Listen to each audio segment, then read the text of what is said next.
धीरे धीरे अपने को पता चलता है स्टोरी में कि लड़के को एम्बैरेसमेंट फील होने लगा। और आजकल भी अपने देखेंगे, आज भी अपने मतलब यंग जनरेशन में अपने माँ बाप जो है, मतलब हम हर का तो नहीं बोलेंगे लेकिन कुछ लोगों को फील आज भी होता है कि मेरे मम्मी पापा को they do not know English और they even don't understand what my teachers say in the parent teachers meeting.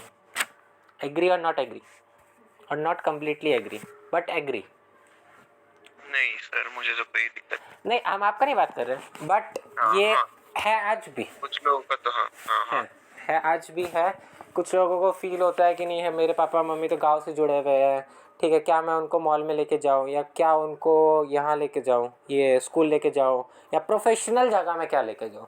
लेकिन कभी सोचा है वो प्रोफेशनल वाला को तुम गांव में लेके आओगे तो क्या तुम्हारे माँ बाप बेइज्जती करेंगे? क्या उसकी नहीं करेंगे। उल्टा मेरा बच्चा किसी को लेके आया है, कोई एल्डर या किसी को, तो उल्टा आओ भगत होगा तुम्हारा, तो वो तो उसकी बेइज्जती नहीं करेंगे। लेकिन आप अपने आप को ऐसा समझ लिए हो आज 3 4 5 ईयर्स में कि हम बहुत प्रोफेशनल वर्ल्ड में, लेकिन एक्चुअली आप कोई प्रोफेशनल वर्ल्ड में नहीं हो। अब इसकी मम्मी को क्या होता है, कुछ साल बाद कैंसर हो जाता है। कैंसर हो जाता है, तब भी इस लड़का को फ़र्क नहीं पड़ता, तब भी इस लड़का को फ़र्क तक नहीं पड़ता। इसको मतलब ही नहीं है, चल छोड़ भग, इस टाइप का फीलिंग इग्नोर करता है थोड़ा सा। इसकी मम्मी बोलती है इसको कि जब मेरे डूम पे तुम आओगे ना, या मेरे डेथ के बाद जब तुम आओगे मेरे ग्रेव के सामने,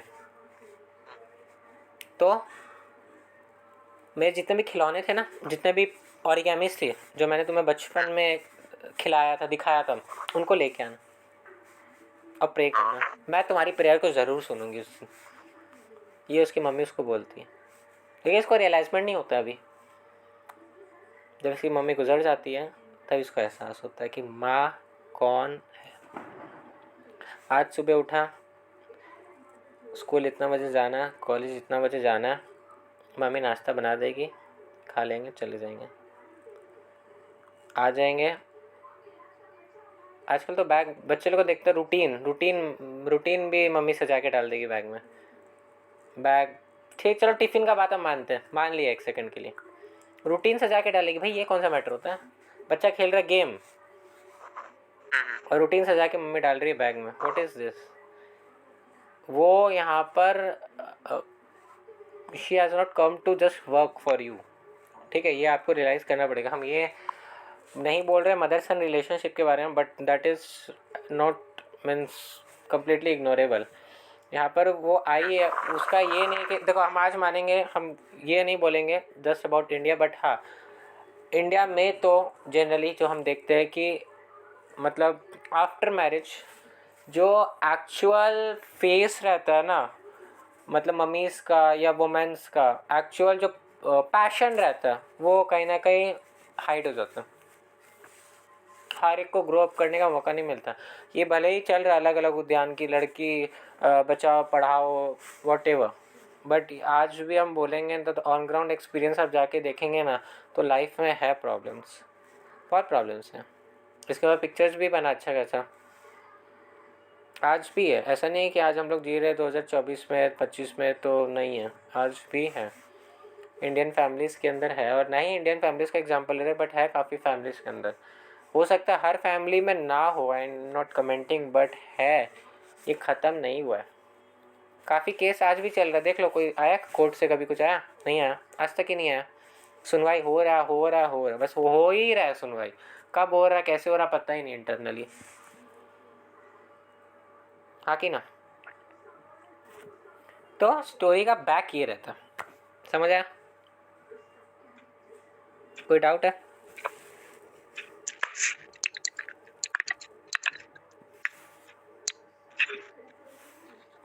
स्टोरी समझ आया यहाँ तक? कोई दिक्कत नहीं है? नहीं बड़े आगे स्टोरी के अंदर मिनाजरी का मतलब क्या होता है? मिनाजरी का मतलब हो गया है कि जंगली जानवरों को जब हम लोग एक जगह इकट्ठा करके रखते हैं उसको मिनाजरी बोलते हैं जनरली। मतलब इसकी मम्मी एनिमल्स बनाती थी अलग अलग कलर का, अलग अलग टाइप का, पेपर से करके रैप अप करके, और पेपर से एनिमल बना के इसको देती थी। तो एक तरीके से कलेक्शन ऑफ वाइल्ड एनिमल्स ये बनाती थी अपने बच्चे के लिए कि मेरा बच्चा देखिए खेले उससे खुश हो। तो इसलिए इस स्टोरी का नाम पेपर मेनाजरी है। मेनाजरी का एक्चुअल मीनिंग आप लिख सकते हैं collection of wild animals kept in captivity captivity for exhibition. for exhibition और showing। ठीक है, ये भी सही है। हाँ ओरिजामी का मतलब याद रखिए, ये मीनिंग बोल रहे हैं, ये एक्चुअल ओरिजिनेटेड इन जापान था। ठीक है, और एक्चुअल ओरिजिनेटेड इन जापान है ये। ठीक है, स्टोरी से स्टार्ट करते हैं आगे। One of my earliest memories starts with me sobbing. Writer बोल रहा है, one of my earliest memories starts with me sobbing. I refuse to do soothed और no matter what mom and dad tried. मैं बचपन से ही मुझे याद है कि मैं रोता रहता था, रोता रहता था, रोता ही रहता था। चुप कराने की कोशिश मेरे माँ बाप ने मेरे बहुत की मुझे, लेकिन मैं दुख होके रोता रहता था उनसे। मतलब I refuse to soothe no matter what mom and dad tried. जितना ही कोशिश कर ले मुझे ठीक करने का, खुश रखने का, लेकिन मुझे याद है उस समय जब मैं रोता था। Dad gave up and left the bedroom. पापा चले जाते थे बेडरूम से, पक रोए जा रहा है, एक झापड़ देंगे कान के नीचे बजा के। पापा चले जाते थे गुस्सा करके, मुझे याद है, आज भी होता है नहीं होता है। पापा आर स्ट्रिक्ट, क्या ये बात सही है? हाँ हाँ। क्यों mothers and mummies are not strict? But when mummies come on strictness, then every member of the family is in discipline. ठीक है, ये एक ट्रू बात है। पापा स्ट्रिक्टनेस पाएंगे तो भले ही every member of the family discipline ना हो, 1% चांस है, बट जब मम्मी आएगी तो सब शांत, क्वाइट।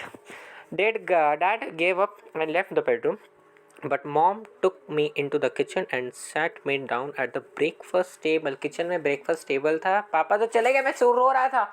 मम्मी आई, मुझे बहला फुसला के लेके चली अपने साथ किचन में। वो काम करेगी तो बेटा भी वहीं रहेगा नज़रों के सामने।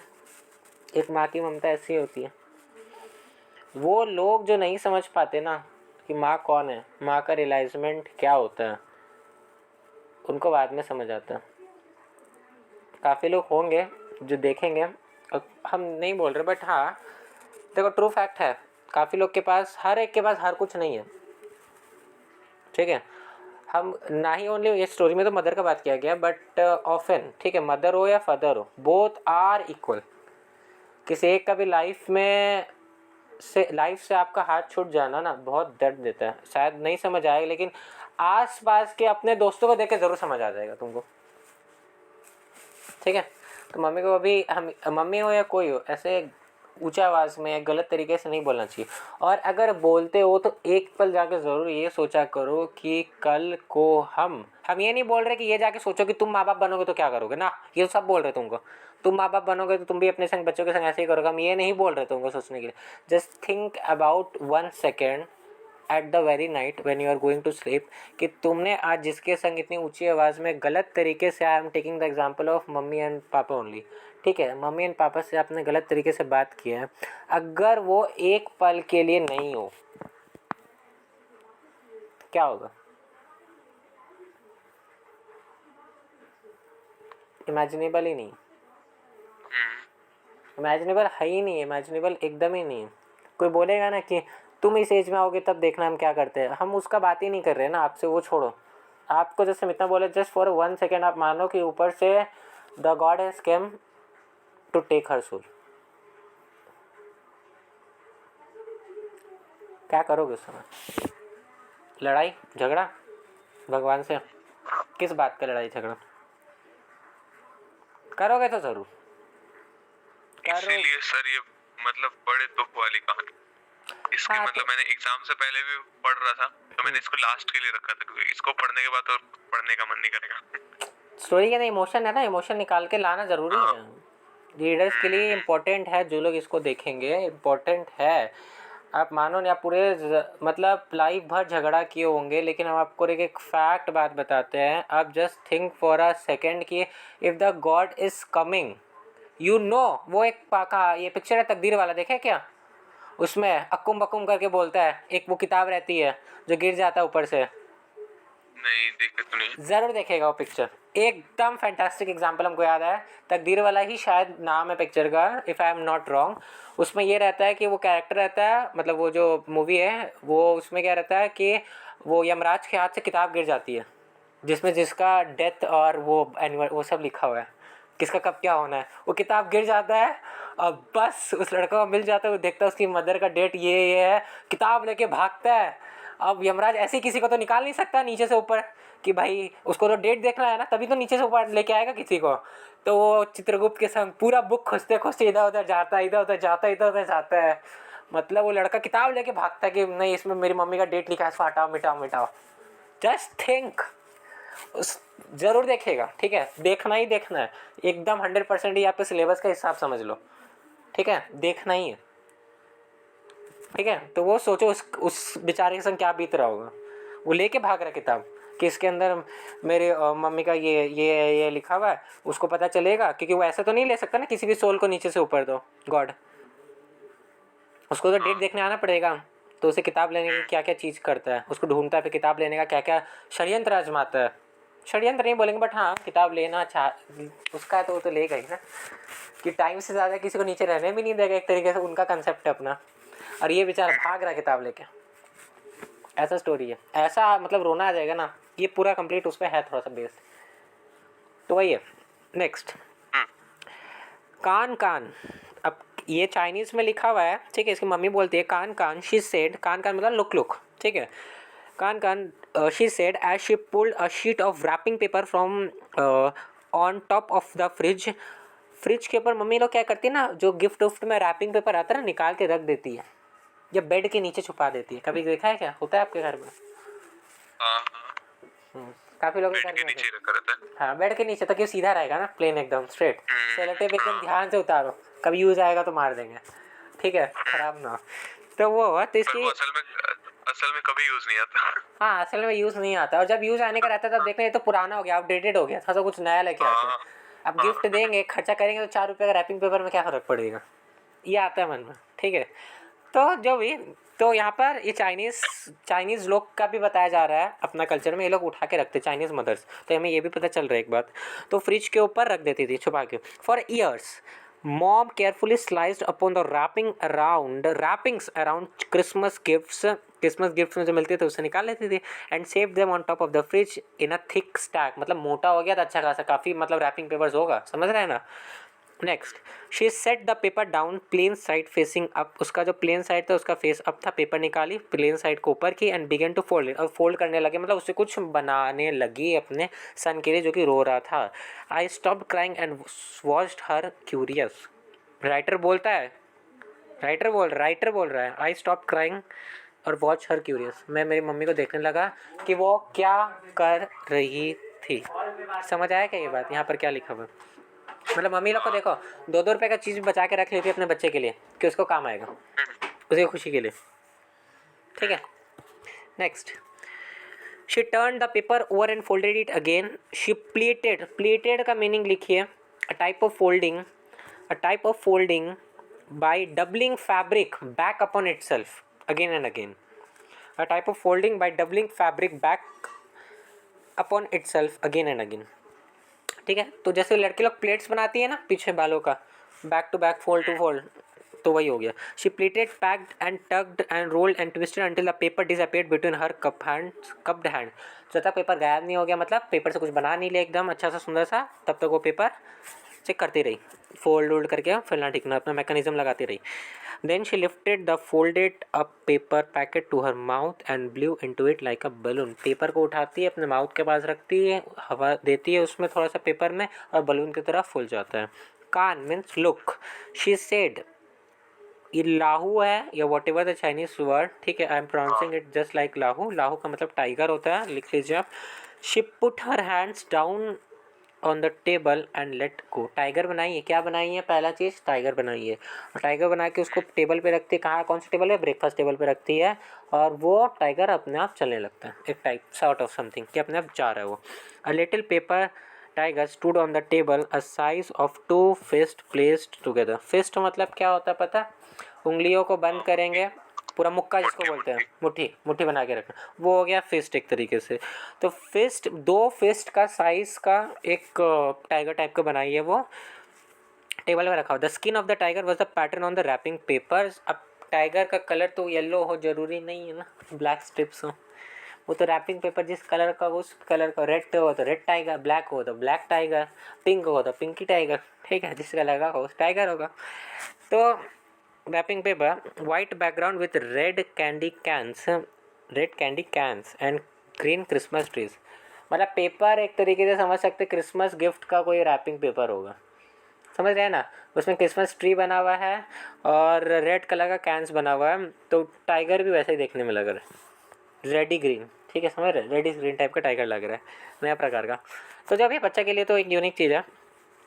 आई reached out to mom's creation, मैं गया मम्मी ने क्या बनाया उसे देखने के लिए। इट्स टेल ट्विस्ट, मतलब उसकी पूँछ हिल रही थी, एक बच्चे के लिए तो वही हिल रहा, तो जीता जागता कुछ है, मतलब वो एक्चुअली में जान था, ठीक है, जो उसकी मम्मी ने बनाया था ना, वो जीता जागता टाइप से कम नहीं था, the tiger for that particular child. And it pounced playfully at my finger, मेरे फिंगर पे वो चल रहा था, ऐसा उसको फील हो रहा है राइटर को। रॉर सा is a sound of roaring of a tiger, ठीक है, सही है। दहाड़ रहा है टाइगर, उसको ऐसा लग रहा है बच्चे को। The sound somewhere between a cat and rustling newspapers, paper का साउंड टाइप का आ रहा है, कैट का साउंड टाइप का आ रहा है उसके अंदर से। अपने देखते हो आजकल क्या करते हैं कुछ लोग ना, वो पेपर का वो बनाते हैं ऐसे फटाक से फैट करते तो उससे वो आवाज़ निकलता है, ठीक है, पेपर फोल्ड करके कुछ बनाते हैं, तो अलग अलग है, पेपर का साउंड निकल रहा है तो उसको टाइगर के साउंड टाइप का दिखाया गया है पर। नेक्स्ट, आई लव्ड स्टार्टल, बच्चा रो रहा था लेकिन अब हंसने लगा। Startle and stroked its back with an index finger, अपने इंडेक्स फिंगर से उसके पीछे ऐसे कर रहा था, मतलब बैक पे, उसके पीठ पे, ताकि वो चले आगे। The paper tiger vibrated under my finger purring, purring मतलब क्या होता है, purring is a pleasant sound like a cat. लिखिए, a continuous low and pleasure sound of a cat, a continuous low and pleasure sound like a cat, of a cat, ठीक है। Next,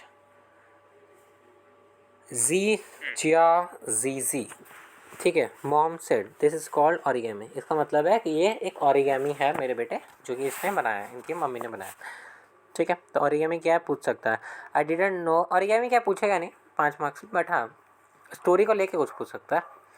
I didn't know this at the time but mom's kind was special, मुझे उस समय नहीं पता था कि ये क्या है, लेकिन मम्मी ने कुछ बनाया था, वो कुछ खास था। अब ये बोल रहे हैं writer, she breathe into them so that they shared her breath and thus move with her life, this was a magic. मम्मी ने बनाया जो उसके अंदर जान आ गई थी, उन्होंने हवा फूका ना उसके अंदर, टाइगर के अंदर, तो उसके अंदर जान आ गया था और टाइगर मेरे फिंगर पे चल रहा था, मेरे को ऐसा फील हो रहा था, यही मैजिक था। बोलोगे कि भाई ना कुछ लगा है उस मैकेनिज्म के अंदर, बस एक पेपर का टुकड़ा, एक आर्ट बना दिया गया और वो चल रहा है। This is what the magic of a mother for a child, हाँ कि ना, फैक्ट है। मम्मी कुछ भी कर सकती, कुछ भी चीज़ से, यही तो मम्मी का खासियत है, यही तो, इसलिए तो mummy. Why the first sound always comes as mum not pop when a child born? Mum stands for mother, mum stands for mummy, और mum stands for pani also, water, okay. तो पानी, देखिए नहीं, हाँ ये बात है, ठीक है थोड़ा सा, बट हाँ एक फैक्ट बात बताते हैं, पानी अनिवार्य है ना लाइफ के लिए, हाँ। Without water you can not leave. Same goes with mummy और मदर, इसलिए तो मम को 2 तरीके से समझा सकता है, मम्मी और पानी, और दोनों ही चाहिए, और दोनों ही एक है एक तरीके से। समझा स्टोरी कितना टच कर रहा है एकदम अंदर से, बहुत अच्छा। और एक एडवाइस टू यूथ जो था वो भी कमाल का था। नेक्स्ट, तो what was her magic that she shown to her child, 5 marks में पूछ सकता है। किस मैजिक का बात किया जा रहा है, किसके लिए बात किया जा रहा है, ये मैजिक क्या था यहाँ पर, 5 मार्क्स, 10 मार्क्स में नहीं पूछेगा, 5 मार्क्स में पूछा जा सकता है। Next, dad had picked mom out of catalogue, जो कि बताया डैड ने मेरी मम्मी को कैटलॉग से पसंद किया था। कि सुनने में थोड़ा awkward लगेगा, लेकिन हाँ पसंद किया था सो है अभी. One time when I was in high school, I asked dad about the details. He was trying to get me to speak to mom again. जब मैं हाई स्कूल में था तब मैं पापा से पूछा कि आपने मम्मी को कैसे पसंद किया, तो उन्होंने बताया कि मैंने तुम्हारी मम्मी को एक कैटलॉग से पसंद किया था. अभी बच्चा सोचेगा कैटलॉग से पसंद किया था मेरी मम्मी को, मतलब कैटलॉग में उनका फ़ोटो था, तो किस प्रकार की वो औरत हो सकती है जिसका फ़ोटो एक कैटलॉग में था. ये सोचेगा ये लड़का, जो कि इतना बेशर्मी वाला थॉट है ना, सीरियसली ये सोचेगा ये. समझ आया यहाँ तक? नेक्स्ट तो अपने देखते हैं. He had signed up for the introduction service back in the spring of 1973. Time याद रखना है, MCQ में आ सकता है. He had signed up for the, he कौन है? उसके पापा. इसके पापा ने एक साइन किया था, एक इंट्रोडक्शन, मतलब एक तरीके से बोल सकते हैं एक एजेंसी के थ्रू किया था, जैसे मैरिज ब्यूरो टाइप्स होता है ना, तो उस टाइप का हो गया, but not actual marriage bureau. हम just I am taking the example to make you understand, nothing else. ठीक है. नेक्स्ट, फ्लिपिंग थ्रू द, उस समय क्या होता था, इंट्रोडक्शन सर्विस रहता था, तो कैटलॉग में आता था. Flipping through the pages steadily, he had spent, he कौन है? इसके पापा. He had spent no more than a few seconds on each page until he saw the picture of mom. एक सेकंड से ज़्यादा भी एक पेज में नहीं बिताया, जो कि इधर लिखा हुआ है, और आखिरी पेज में इसकी मम्मी का पिक्चर था, जो कि इन्होंने देखा और इन्हें पसंद आ गई. I have never seen this picture. बेटा बोल रहा है, मतलब ये स्टोरी राइटर बोल रहा है कि मैंने अपनी मम्मी का पिक्चर नहीं देखा. जब जब मैंने अपने पापा से मांगा तो उन्होंने कभी बताया नहीं. Had dad described it. Mom व डैड ने कैसे बोला कि उसकी मम्मी कैसे बैठी थी. Mom was sitting in a chair, her side to the camera, wearing a tight green like cheongsam. इसका मीनिंग हम बताएंगे. Her head was turn to the camera so that her long black hair was draped artfully over the chest and shoulder. She looked out at him with the eyes of a काम child. उनकी आंखों में एक calmness था, शायद यही उसके पापा को पसंद आ गया होगा. और एक चोंगसम नाम का चाइनीज़ ड्रेस होता है, वो पहन के ग्रीन कलर का वो बैठी हुई थी. ठीक है. कैमरा उनके फेस पे था और हेयर्स उनके शोल्डर्स की तरफ आ रहा था. तो हम लोग इमेजिन कर सकते हैं. चोंगसम का मीनिंग आपको लिखना है तो हम बता देंगे, just wait for a minute, ये थोड़ा सा कंप्लीट कर लेते हैं. Next, calmness. Calmness like a child. ठीक है, ये जनरली उसके पापा को पसंद है. मेरा ये नोट पॉइंट है यहाँ पर. तो that was the last page of the catalogue I saw, he said. उसके पापा ने बोला ये आखिरी पेज था कैटलॉग का जो मैंने देखा, और ये तुम्हारी मम्मी मुझे पसंद आ गई. सो ना, एक मतलब सोचो, थिंक कि एक बेटा अपनी पापा से अपनी मम्मी का कहानी पूछ रहा है कि आपको मम्मी कैसे पसंद आई, क्या हुआ था, मम्मी आपको क्यों पसंद है पापा, और कोई नहीं मिला क्या पसंद आने को. ठीक है, ये जाके कभी पूछना. स्टोरी अच्छा है, सुनने में अच्छा लगता है फैमिली टाइम में. Next, the catalogue said she was 18. Catalogue में उसकी मम्मी के पिक्चर के नीचे लिखा हुआ था कि वो she was 18, loved to dance and spoke good English because she was from Hong Kong. Underline. None of these facts turn out to be true. कुछ भी लिखा हुआ बात सच नहीं था उस कैटलॉग के अंदर, कि इंग्लिश बोलना आता है, ये डांस करना आता है, 18 ईयर्स की, ये कुछ भी सच नहीं था. ठीक है. Next, he wrote to her. इसके पापा ने इसकी मम्मी को लिखा and the company pass their messages back and forth. मतलब कंपनी वॉज अ मीडिएटर, कि आपको मैसेज विया कंपनी ही पास करना पड़ेगा, और उस ज़माने में लेटर होता था. ठीक है, तो लेटर आपको भेजना कंपनी पास करेगी उस लेडी को. ठीक है. Finally he flew to Hong Kong to meet her. Hong Kong के पास गया कंपनी से परमिशन लेके. The people at the company had been writing her responses. जो कि मम्मी रिप्लाई कर रही थी वो भेज रहे थे इसको. She didn't know any English other than hello and good bye. उसकी मम्मी को हेलो और गुड बाय से ज़्यादा कुछ आता नहीं था. चलो हेलो गुड बाय टाटा, अब बोला अच्छा लगेगा. पहले ही मुलाकात में हेलो गुड बाय. ठीक है. अब सामने वाला क्या ही सोचेगा. तो इसकी मम्मी को ये 2 वर्ड्स आते थे इंग्लिश के, बाकी ज़्यादा कुछ इंग्लिश में आता नहीं था. और इसके डिस्क्रिप्शन में लिखा था कि इसको इंग्लिश आता है क्योंकि हांगकॉन्ग से है. और इसके पापा बोलते सब झूठ लिखा था तुम्हारी मम्मी के बारे में, धोखा से शादी हो गया मेरा. ठीक है, आज भी देखते हैं ना, आज भी पापा लोग बोलेंगे हाँ धोखे से शादी हो गया. स्कूल में मेरे ज़माने में तो ये और थी मेरे स्कूल में, मैंने उनको ना कह दिया, फिर तुम्हारी फैमिली में सब बोल दिए तो चलो तुम्हारी मम्मी से शादी कर लिया. ठीक है, ये आजकल सुनने मिलेगा जनरली, एक मस्ती भरा डायलॉग्स जो कि. Next, what kind of woman puts herself into a catalogue so that she can be bought. बेशरम लड़का है ये जो कि लाइन बोल रहा है. क्या लिखा है कि कैसी औरत होगी वो जिसने अपने आप को कैटलॉग के थ्रू बेचने की कोशिश की है मार्केट में, और मेरे पापा ने उसे खरीद लिया रहम करके एक तरीके से. ये लाइन इस लड़के ने सोचा. समझ रहा. हाई स्कूल में आ गया तो मतलब ये नहीं कि तुम ये सब बोलेगा. तुम हो क्यों हाई स्कूल में, तुमको क्या ऊपर से प्रकट किया गया? नहीं प्रकट किया गया, तुमको वही पैदा की है. मतलब ये लाइन इतना गंदा है ना, इतना गंदा लाइन है कि मतलब स्टोरी पढ़ने वाले जितने भी, हमको लगता है आप लोग को समझ आ रहा होगा एक्चुअली में क्या हो रहा है यहाँ पर। The high school me thought I knew so much about everything. मैं हाई स्कूल में तो मैं सब चीज़ के बारे में सोच सकता हूँ, मुझे ऐसा लगता है। Contempt field good like wine.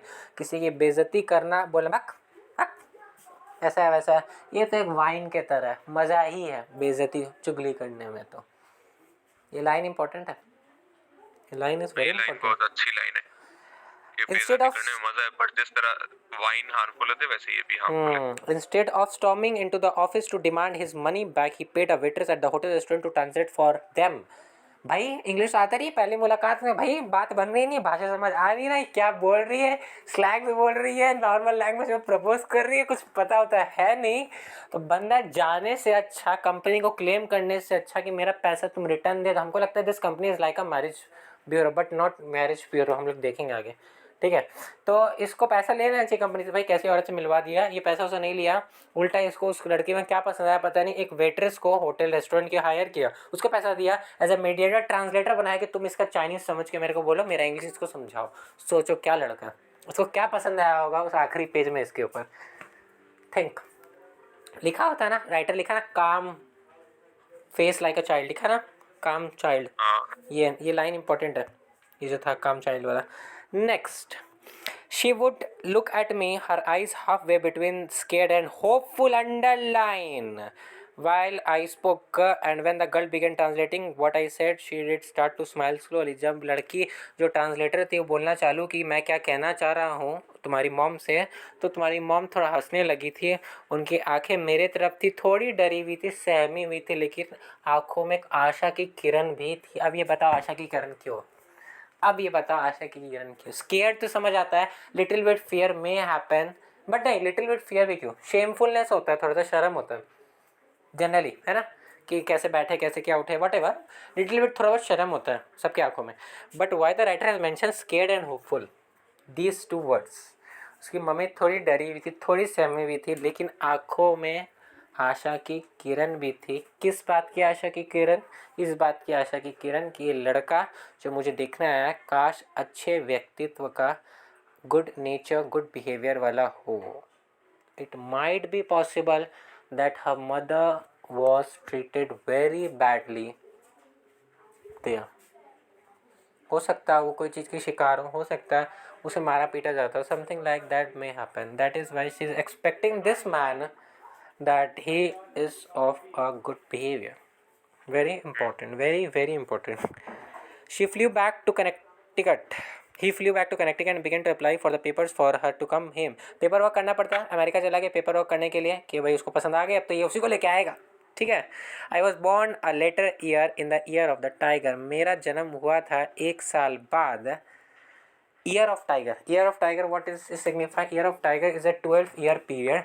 हर 12 साल बाद जो एक समय आता है ना, उसको हम लोग, हर 12 साल बाद जो एक ईयर आता है हम लोग उसको ईयर ऑफ टाइगर बोलते हैं, according to Chinese culture and religious belief.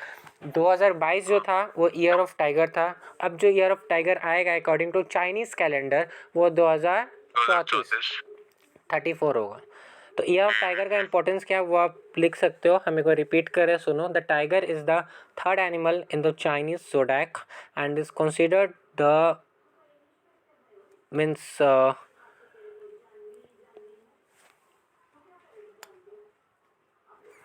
तो मीनिंग है is considered as the king of beast. It symbolises power, strength, bravery, majesty and righteousness. अच्छा ठीक है, देखो राइटसनेस का मतलब होता है क्वालिटी ऑफ बीइंग जस्टिफिएबल, ठीक है। तो year of tiger is a zodiac year for the Chinese people, ठीक है। तो उस ईयर इसका जन्म हुआ था। इस ईयर जो जन्म होते हैं बच्चे उनका माना जाता है कि काफ़ी ब्रेव होते हैं, कॉम्पिटिटिव बच्चे होते हैं, ठीक है।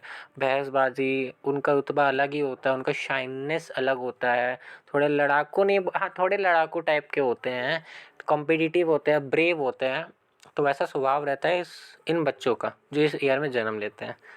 तो यहाँ पर लिखा हुआ था हमारे इस राइटर का जन्म भी इसी ईयर में हुआ था। समझ आया यहाँ तक, क्लियर है या कोई दिक्कत? नहीं सर कोई दिक्कत नहीं है। गाइस आज यहीं तक रखते हैं, ठीक है। ईयर ऑफ टाइगर तक आप मार्क करके रखिएगा। नेक्स्ट पार्ट अपने जल्दी रिलीज़ करेंगे और आगे भी पढ़ेंगे। बहुत सुंदर तरीके से समझाए आज, पढ़िएगा देखिएगा। बहुत सुंदर स्टोरी है एक मदर और सन के बारे में, ठीक है। अच्छा लगेगा आप लोगों को, पढ़िएगा। और हाँ, जो बातें बोले उनका ध्यान भी रखिएगा थोड़ा सा। मिलते हैं अगले क्लास में। वीडियो को शेयर करिएगा। व्हाट्सएप ग्रुप का लिंक आपको डिस्क्रिप्शन में मिल जाएगा, ज़रूर ज्वाइन करिएगा। मिलते हैं अगले क्लास में।